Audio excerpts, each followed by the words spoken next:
Hi everyone, how are you? Welcome to my YouTube channel. আমরা Messenger apps আমাদের mobile ফোনে use করে থাকি।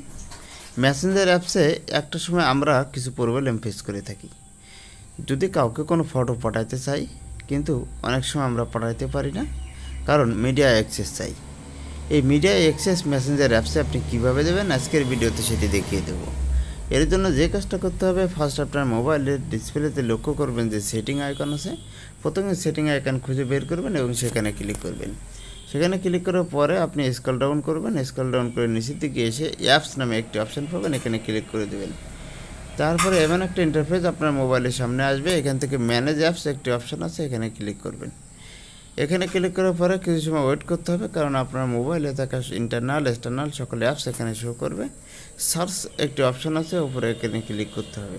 ক্লিক করার পরে আপনাকে টাইপ করতে হবে মেসেঞ্জার।